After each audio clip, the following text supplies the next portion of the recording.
గోదావరి కృష్ణా జలాల మీద తెలంగాణ కాంగ్రెస్ నాయకులకు అవగాహన లేదని బీఆర్ఎస్ మాజీ ఎంపీ వినోద్ కుమార్ అన్నారు. మంత్రులు మిడిమిడి జ్ఞానంతో మాట్లాడుతున్నారని విమర్శించారు.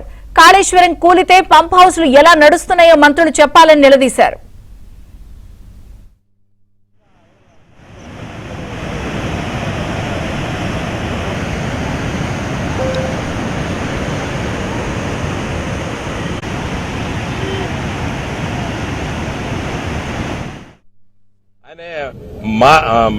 దాని మరిపిస్తా మారుస్తా అనేటువంటి అనే మనిషి రేవంత్ రెడ్డి. కాబట్టి దయచేసి చూడండి, కాళేశ్వరం ప్రాజెక్ట్ అని రాసి ఉంది అక్కడ. కూలేశ్వరం ఎట్లయితే గన్ని నీళ్ళు ఎట్లా వస్తాయి? దయచేసి మనం అందరం సమరపడతాం. చాలా నీళ్ళు వచ్చాయని రాలేదు. ఇలా ఉదయమో అక్కడ గేట్లు బంద్ చేసిండ్రు, ఎల్లంపల్లి గేట్లు బంద్ చేసిండ్రు. ఎందుకంటే ఎల్లంపల్లి నీళ్లు తగ్గిపోయినాయి.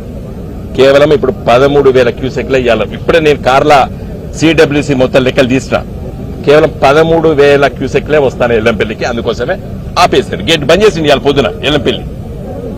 ఎల్లంపల్లి నీళ్ళు ఎట్లొచ్చినాయి? ఆ కడెం ప్రాజెక్టు ఆదిలాబాద్ జిల్లాలో వర్షాలు పడ్డాయి కాబట్టి ఎల్లంపల్లికి 20 టీఎంసీ నీళ్లు నిండినాయి. మిగతాది ఇప్పుడు ఎత్తిపోస్తాడు. ఇదే రోజు ఇదే నిమిషం ఇప్పుడు మేడిగడ్డ దగ్గర 5,20,000 క్యూసెక్లు పోతాయి. ఇప్పుడు ఈ నిమిషానికి పొంగి పొర్లిపోతాంది. కారణము దండకారణ్యం.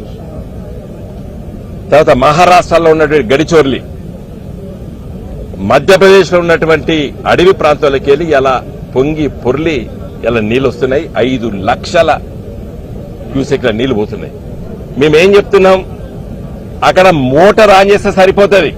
కన్నాయపల్లి పంప్ హౌస్ అన్నారం సుందిల్లా నుండి ఎల్లంపల్లికి నింపుకుంటేనే రేపు ఈ మోటార్లు పనిచేస్తాయి. లేకపోతే ఈ మోటార్లు కూడా బంద్ అవుతాయి.